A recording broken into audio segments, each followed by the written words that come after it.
미국은 더 이상 자신이 구축한 시스템을 이어갈 수 없는 그런 그림인 거죠. 미국의 패권이 쇠락의 사이클에 접어들었다는 것들이고 이제 이 시스템을 파괴하려고 합니다. 기존 질서에서 가장 정형화되어 있는 국가와 자산들이 문제가 생길 수 있는 것들이죠. 내년부터 엄청난 위험이 올 거니 한국은 그 위험의 소용돌이를 온전히 흡수해야 된다. 네, 안녕하십니까. 신한투자증권에서 투자 전략 그리고 글로벌 전략을 담당하고 있는 박석중 애널리스트입니다. 만나서 반갑습니다.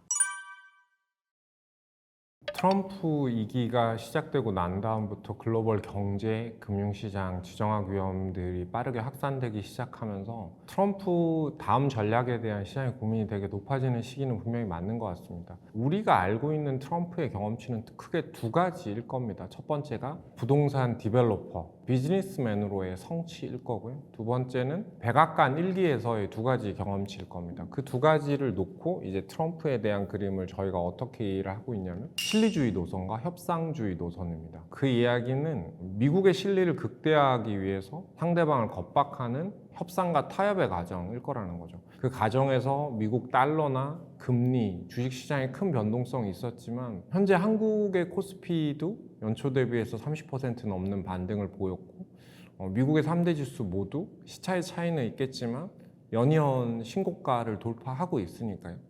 근데 본질적인 관점의 이야기를 하려면 우리는 조금 더 큰 그림으로 미국을 봐야 됩니다. 지금 트럼프가 이야기하는 핵심의 전략은 뭐냐면 미국의 재건입니다. 트럼프와 해리스의 선거 캠프, 대선 중에 트럼프 캠프의 대선 슬로건은 미국을 다시 위대하게 재건할 거라는 이야기죠. 이게 예상보다 더 큰 표차로 트럼프가 당선되고 트럼프의 공화당이 다수의 의석을 지배할 수 있었던 핵심 배경이 무엇이라고 보십니까? 라고 이야기를 하면 역설적인 생각을 해야죠. 미국을 다시 위대하게 재건할 거라는 정책 슬로건이 미국에서 작동하게 된 핵심 배경은 미국인은 더 이상 자신이 위대하지 않다라는 강력한 위기감을 느끼고 있다는 방증이 될 겁니다.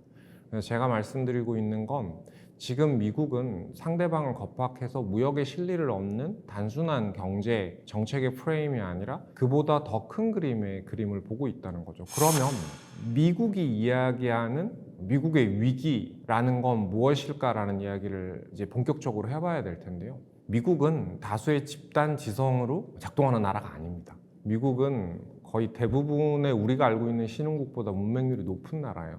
그럼 미국이 다수의 집단 지성이 아닌 어떻게 세상을 지배하냐면 소위 상위 0.1%의 엘리트들이 만드는 시스템입니다.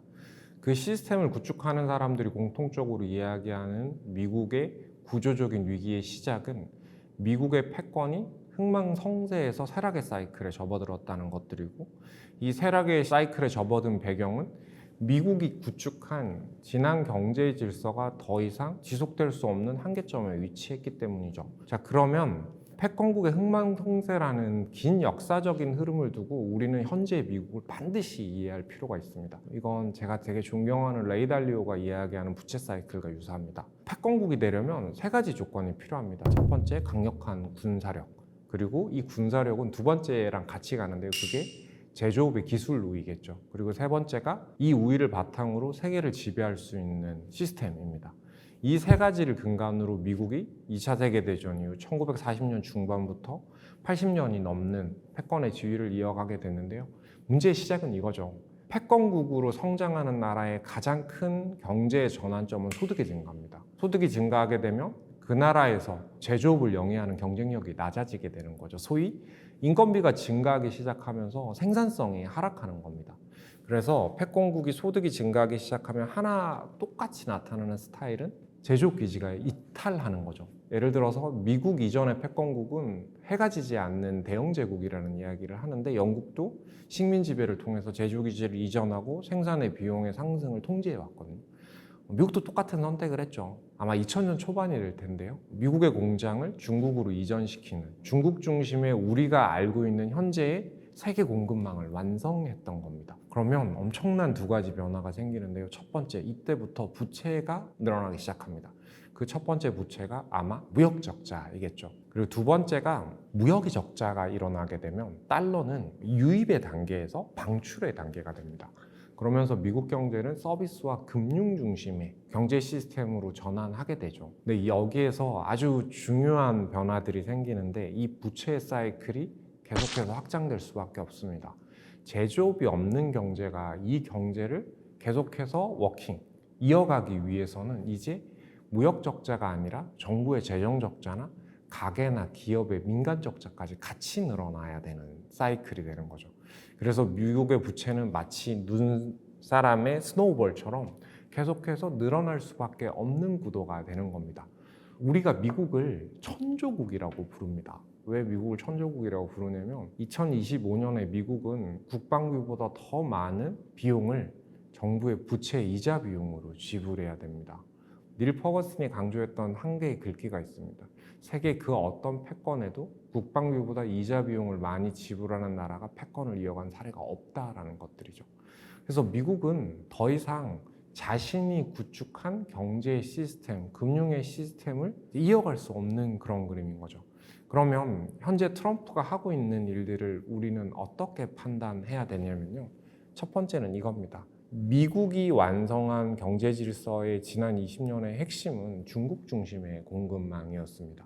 그래서 미국은 무역의 적자가 확대되는 큰 위험에도 불구하고 중국, 한국, 일본, 대만과 같은 국가들은 미국에서 얻었던 무역 흑자를 외환보유고로 가지고 있고 이 외환보유고는 어떤 데 활용이 됐냐면 미국의 국채를 사주거나 미국의 주식을 사주는 역할이었죠. 여러분 그러면 절묘한 운동장의 균형이 만들어집니다. 미국의 무역의 적자가 금융수지의 흑자로 완충이 되는 거죠. 그러면서 달러 자금에 대한 대규모 수요들이 많아지고 이는 달러의 강세, 달러의 패권을 이어가기에 최적의 환경이었던 것들이죠. 근데 미국은 이제 이 시스템을 파괴하려고 합니다. 그래서 현재 트럼프를 살펴보면 여러분들이 주목해야 되는 건 트럼프는 미국이 조성한 기존의 경제 질서에서 미국이 최대의 피해자라는 프레임을 각인시키고 있습니다. 그로 인해서 상대방을 겁박해서 자국의 제조업을 육성하는 정책이죠. 제조 기지를 파괴시키고 미국 중심의 새로운 공급망을 완성하는 형태인 거죠. 그러면 기존 질서에서 가장 수혜를 받거나 기존 질서에서 가장 정형화되어 있는 국가와 자산들이 문제가 생길 수 있는 것들이죠. 그래서 보면 지금 일어나는 가장 큰 변화의 핵심은 우리는 이미 이러한 변화를 미래에 대한 위험으로 생각하지 않고요. 지난 2, 3년 동안의 위험으로 이미 소화를 하고 있습니다. 한번 잘 생각해 보십시오. 중국을 통한 가장 안정적인 공급망에서 우리가 유지했던 건 고성장, 교육의 확대, 저물가의 환경이었죠. 근데 그런 최적의 공급망이 파괴되기 시작하면서 2022년부터 우리는 41년 만에 거의 40년 만에 가장 높은 수준의 물가를 확인했고 그리고 이 물가를 제어하기 위해서 현재까지도 미국은 고금리의 환경을 유지하고 있는 겁니다. 그래서 숫자로 보면 40년 내 가장 높은 수준의 물가의 상승 그리고 이 물가를 제어하기 위한 30년 만에 가장 높은 수준의 금리의 인상 그리고 아직도 20년 내 제일 높은 금리의 수준을 반영하고 있는 것들이고 한국은 안정적인 공급망을 근간으로 전 세계가 교육이 확대되는 환경에서 벗어난 그림 내에서 현재 이 모든 우려를 소화하고 있는 것들이죠. 트럼프의 시나리오는 미국이 봉착한 위기를 근간으로 이 위험 요소들을 하나하나 해소하는 전략들입니다. 이건 이미 백악관 경제자문위원장, 연준의 통화정책을 결정하게 된 스티븐 마이란이라는 사람의 정책 보고서들이나 월가의 핵심 인사들 그리고 백악관 수뇌부를 통해서도 이미 알려진 이야기들을 좀 더 입체적으로 여러분들에게 설명을 드리면 미국 경제의 가장 큰 원인은 앞서 이야기했던 그림과 유사합니다. 첫 번째, 무역의 적자의 확대겠죠. 그로 인해서 만들어진 경제 시스템의 가장 큰 위험은 부채입니다. 그래서 지금 첫 번째 스테이지는 미국이 무역 적자를 줄이기 위한 구조적인 전략들이죠. 그래서 우리가 알고 있는 관세 프레임이 작용하는 겁니다. 근데 문제는 내년일 거예요. 많은 분들이 최근 미국의 고용도 위험이 크고 트럼프발 위험에 대한 글로벌 경제, 미국 경제의 침체, 한국 경기의 위축 우려들을 이야기하는데요. 사실상 올해는 그렇게 경기의 하방을 크게 가져가지 않을 가능성이 높습니다. 왜냐고요? 트럼프의 관세 정책에 대한 우려 때문에 두 가지가 일어나고 있거든요. 첫 번째, 미국에서 본다면 금리 인하의 요구들이 커져갈 수밖에 없는 것들이죠. 그리고 미국이 아닌 비미국은 관세 인상에 대해서 물가가 오르지 않는 국가들입니다. 이들 국가들은 통화 정책에서 상당히 자유로울 수 있는데, 여러분들이 진짜 중요하게 보셔야 되는 건 뭐냐면 전 세계의 대부분의 국가들이 재정을 확대하고 있다는 겁니다. 이 재정을 확대하려면 저항이 되게 크죠. 예를 들어서 재정을 확대하게 되면 국가 부채가 늘어나야 되기 때문에 우리나라도 거기에 대한 우려에 자유롭지 않지 않습니까? 근데 어떤 일이 벌어지고 있냐면 트럼프의 관세 정책이나 무역 정책의 불확실성 때문에 조각난 수출에 대한 수요를 만회하기 위한 내수 확장에 대한 명분이 높아지고 있는 것들이죠. 그래서 국가별로 약간의 색깔은 다르지만 미국은 감세 정책을 통해서 재정 정책을 피고 있는 것들이고, 유럽에는 그동안 가장 재정 건전성을 강조하고 보수적이었던 독일마저도 재정 확장을 진행하고 있는 거고, 일본도 재정 긴축을 하지 않고 계속 재정 확장 이야기를 하고 있는 거고, 한국은 올해 정부의 본 예산에 추경까지 더해서 700조가 넘는 팬데믹 때보다 훨씬 늘어난 재정을 집행하고 있는 거죠. 그래서 지금 상황은 관세 정책이 처음에 시작되고 있지만 경기에 충격이 크지 않은 거, 조각난 수출을 완화하기 위한 정부의 재정 수요들이 있는 것들이에요. 그래서 사실 올해는 생각보다 실물 경기가 견조하고, 그리고 AI를 중심으로 한 대규모 설비 투자 사이클. 많은 분들이 이런 이야기를 하거든요. 미국의 고용이 안 좋다고 하는데 기술주 이익이 좋을 수 있어. 여러분, 전혀 그렇지 않아요. S&P 500이 지난 3년 동안 연 15에서 17%의 이익 증가를 계속 가져가고 있는데요. 이는 500개 기업들의 이익 증가가 아닙니다. 한 손가락에도 꼽을 수 있는 7개, 8개, 많이 보면 12개 종목들이 전체 이익 성장의 거의 100% 정도의 기여를 하고 있습니다. 그래서 실물 경제에 대한 불안에 대비해서 실질적인 경제 성장률의 하방이 크지 않고, 그리고 그보다 더 강한 기업이 이어지는 거죠. 근데 문제는 여러분, 내년이 될 겁니다. 관세에 대한 위험은 실물 경제의 충격뿐만 아니라 물가의 상승도 야기될 수 있거든요. 근데 지금은 트럼프가 기업들의 출하 가격이라고 그러죠. 공장에서 나오는 가격들을 일부러 억제하고 있는 상황들이고, 기업이 관세에 대한 위험이 있으니 세금을 낮춰주는 그런 그림인데, 지금 이제 금리 인하 사이클에 9월부터 들어가게 될 것 같은데요.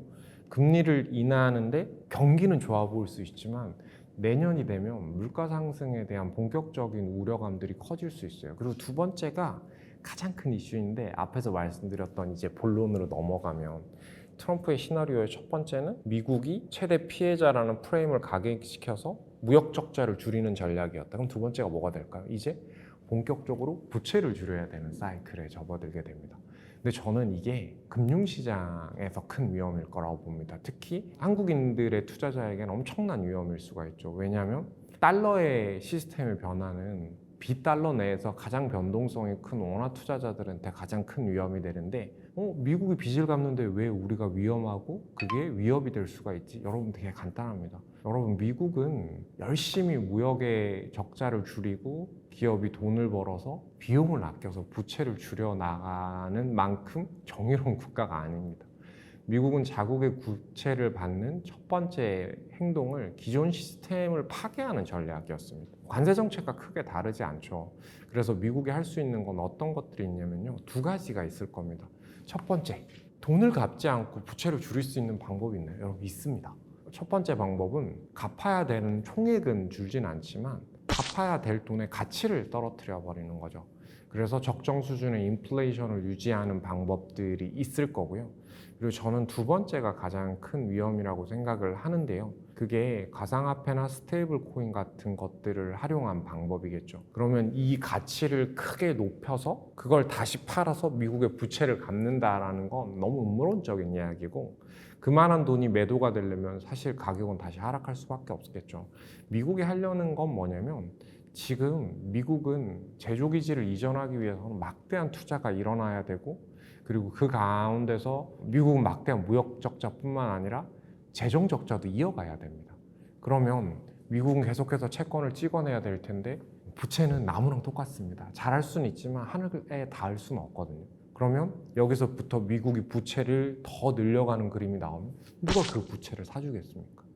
근데 이제 스테이블 코인이라는 기존 금융 시스템을 바꾸는 전략이 나오면 이 스테이블 코인은 말 그대로 안정적인 자산의 가치를 실물의 통화와 연계돼야 되기 때문에 막대한 규모의 채권을 사줘야 됩니다.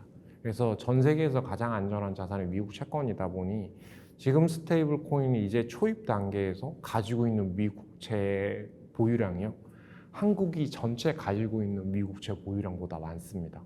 앞으로 3년 동안 두세 배가 늘어날 거라는 게 보수적인 의견들인데, 그런 일들이 가속화되면 어떤 일이 벌어지냐, 현재 미국의 통화 정책을 결정하는 연준의 영향력들이나 우리가 알고 있는 달러 시스템들이나 그리고 국제 통화의 결제 시스템 모두가 위험에 처할 가능성이 있는 거죠. 최근 2, 3년 동안 금과 안전자산이라는 탈을 쓴 비트코인, 가상화폐 자산들이나 이와 연계된 테마 업종들이 이렇게 강한 건 어떻게 보면 이러한 내년의 위기에 대한 선제적인 반영일 수도 있고요. 실질적으로 시장의 심리도 있겠지만 비미국 통화, 특히 이제 브릭스라고 이야기하죠. 중국, 인도, 브라질과 같은 신흥국들이 대규모 금과 같은 자산들을 국가와 개인이 사는 이유도 이와 무관하지 않습니다. 그래서 제 결론은 많은 사람들이 트럼프의 관세 정책을 우려하고 있지만 실질적으로 올해 겪어내야 될 금융시장이나 실물 경기의 충격이 크지 않은 이유는 관세 정책에 대비한 재정 정책의 확대나 미국의 통화 정책 인하의 여력이 있기 때문이다. 물론 괜찮다는 건 아니지만 미국 경제가 침체의 경로에 대한 우려를 키우겠지만 그렇게 나타날 가능성은 낮다. 그래서 한국의 수출도 지금까지 되게 견조한 이유들이다. 우리가 본격적으로 봐야 되는 위험은 내년부터 엄청난 위험이 올 거니 비관론에 대비하라는 게 아니라, 본격적인 위험은 미국의 무역 적자가 줄기 시작하고 그리고 이제부터 미국이 부채와 관련된 위험들을 해소해야 되는 그 디레버리징 사이클에 들어가는 건 아마 내년, 그래서 내년 11월 미국에 엄청난 중요한 일이 있습니다. 미국 중간선거거든요. 미국의 대통령은 한국의 대통령처럼 막대한 권한을 가지고 있지 않습니다. 공화당이 다수당의 지위를 잃어버리게 되면 트럼프의 정책의 대부분의 정책의 동력들을 잃게 되는 거거든요. 그래서 아마 11월에 중간선거에서 트럼프가 성과를 내야 되는 과정이기 때문에 내년도 상반기를 지나는 구간에 이러한 변동성, 그리고 이 변동성은 미국의 상대적인 성과로 작용할 거기 때문에 여기에 대한 위험들을 우리가 대비해 볼 필요는 있고, 트럼프의 정책의 큰 틀도 같은 관점에서 이해해 볼 필요가 있을 것 같습니다. 미중 분쟁은 피해갈 수 없는 위험입니다. 최근에 양 국가들이 관세에 대한 유예 기간을 계속 연장하면서 시장이 생각했던 최악의 케이스를 벗어나고 있지만요, 이 프레임은 해결되기가 되게 어려운 이야기죠. 투기디데스의 함정이라는 되게 재밌는 용어가 있는데요, 그걸 쉽게 설명하면 한 울타리에 호랑이와 사자가 같이 살 수 없다라는 이야기입니다. 미국은 지난 80년, 100년에 가까운 패권의 역사를 이어오면서 한 가지를 용납하지 않았어요. 자국의 GDP의 50% 이상을 넘어가는 국가들을 미국은 자시하지 않았습니다. 그렇게 있었던 게 첫 번째가 이제 미소 대립이었죠. 그래서 미국의 주도로 소비에트 연방이 해체돼서 현재 분리된 러시아가 만들어진 거고요. 두 번째로 미국의 GDP의 50%를 넘어섰던 나라가 일본입니다. 그래서 미국은 플라자합이나 지금 중국에게 했던 더 가혹한 첨단 산업의 규제로 일본을 잃어버린 30년의 붕괴의 과정으로 이끌었던 거죠. 중국도 마찬가지입니다. 근데 중국이 미국의 GDP의 50%를 넘어서 미국의 위협이 됐던 시기가 언제냐면 미국발 금융위기입니다. 미국발 금융위기로 인해서 미국의 상대적인 지위가 약해진 것뿐만 아니라 미국이 중국을 누를 수 있는 최적의 골든타임을 놓쳐버리고 중국은 훨씬 더 큰 성장을 했던 거죠. 그래서 이제 미국과 중국의 GDP로 보면 구매력에서는 이미 중국이 미국을 넘었고, 나머지 일반적으로 보는 GDP에서도 70% 가까이를 이제 중국이 초월하게 된 것들이죠. 그럼 두 국가가 공존할 수 있을까? 그렇지 못하겠죠. 이 두 국가의 분쟁은 통상에서 시작해서 기술가 그리고 금융, 지정학 위험으로 확산되는 루트입니다. 이건 제가 새로운 전략을 피는 게 아니라 이미 트럼프 일기 바이든에서 반복됐던 이야기들이겠죠. 자, 그러면 이 문제의 본질은 뭐냐면 원래 미국과 중국은 공생의 관계였습니다. 2000년 초반부터 시작해서 역사적인 일들이 벌어져요. 미국과 중국이 수교를 맺습니다. 이념이 다른 두 국가의 수교는 엄청 큰 일이었고요. 그리고 미국의 주도로 중국이 WTO에 가입하게 되죠. 그래서 중국 중심의 공급망이 만들어지고 선진국의 자본이 신흥국으로 이동하고 중국을 중심으로 신흥국의 제조업 생태계가 만들어지는 큰 성장의 개념이었죠. 그때 세계의 경제와 미국과 중국은 공생의 관계였습니다. 자, 그러면 그 공생의 관계에서 앞으로 뭐가 변하고 그 공생의 관계의 본질은 뭔지를 보면 지난 30년 가까운 역사에서 글로벌 경제에서 미국이 차지하는 가장 큰 역할로는 소비입니다. 그럼 중국이 갖고 있는 가장 큰 영향력은 뭐죠? 생산입니다. 그러면 미국이 소비를 하고 중국이 생산을 하면 어떤 일이 만들어지냐면 미국의 소비, 중국의 생산은 교역을 확대하게 됩니다. 왜냐? 중국이 생산을 해서 미국으로 교역을 해야 되니까요. 그 과정에서 엄청난 낙수 효과가 만들어지죠. 그 안에서 한국은 미국이 조성한 중국 중심의 공급망에서 아주 작은 내수 시장으로 전 세계 제조업 사이, 전 세계 경제 규모 10위권 근처에 있는 대국으로 성장을 한 것들이죠. 근데 미국과 중국은 더 이상 공생할 수 없는 경제죠. 그리고 중국이 하려는 제조업이 과거에는 저부가 가치였지만 지금은 고부가 가치 제조업이 한국을 넘어 미국의 경쟁의 관계에 놓이게 됐던 것들이죠. 그러면서 이제 이 시스템이 무너지는데, 그러면 여러분들이 아셔야 될 건 뭐냐면 G2가 재균형을 이루고 있다는 겁니다. 미국은 소비에서 어떤 경제로 넘어가고 있죠? 제가 앞에서 말씀드렸던 것처럼 생산의 경제로 넘어가고 있는 거죠. 중국은 생산 중심의 경제에서 내수가 경제 정책의 1순위인 소비 경제로 넘어가는 겁니다. 우리는 왜 이걸 위험으로 봐야 될까? 위험일 수밖에 없죠. 이 두 국가의 리밸런싱은 수직계열합니다. 자국이 생산해서 자국이 소비하는 그런 그림이겠죠. 그럼 뭐가 위축될까요? 첫 번째 교육이 위축될 수밖에 없겠죠. 글로벌 경제 성장률이 둔화되겠죠. 그리고 또 한 가지가 뭘까요? 이제 생산의 비용이 늘어날 수밖에 없는 것들이죠. 그리고 우리가 생각하는 가장 안정망, 공급망이 파괴되는 건 글로벌 전역에서 최적의 생산 효율을 만들었던 한국 기업들에게 엄청난 위험 요인으로 작용하는 것들이죠. 그래서 성장은 둔화되는데 물가가 상승하는 이런 일들이 벌어지게 되는 겁니다. 그리고 우리에게 더 큰 문제는 미국과 중국, 한국의 이재명 신정부가 이야기하는 정책이 다 똑같다는 겁니다. 그래서 우리가 지금 미국에서 기회가 있는 요인들로 작용하고 있지만 중국이 이 산업을 캐치업하고 있다는 것들, 우리나라 경쟁력이 훼손되고 있다는 거죠.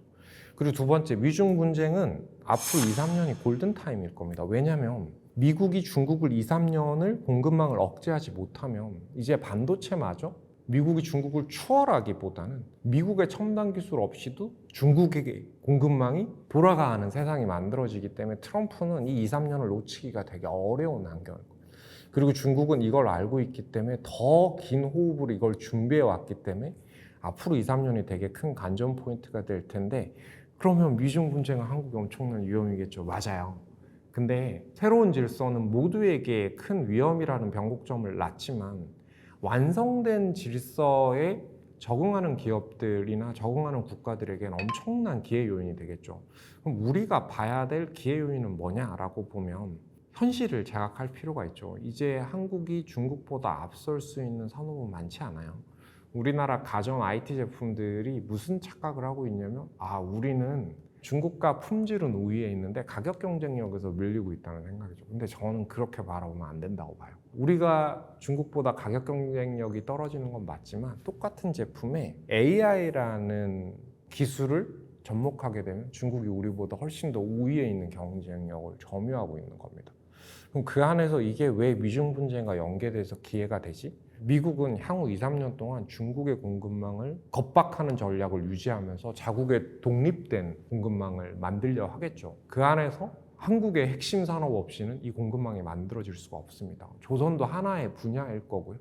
태양광, 2차 전지, 반도체, 자동차 모두가 여기에 포함됩니다.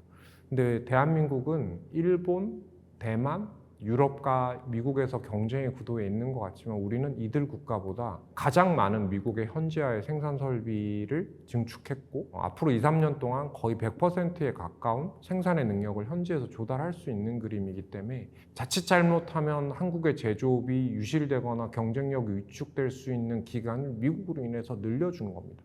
그래서 2, 3년 동안 미국 공급망에서 한국의 수혜가 간헐적으로 차별적으로 이어질 수밖에 없고요. 그리고 중국도 이제 올해가 제조 2025의 원년입니다.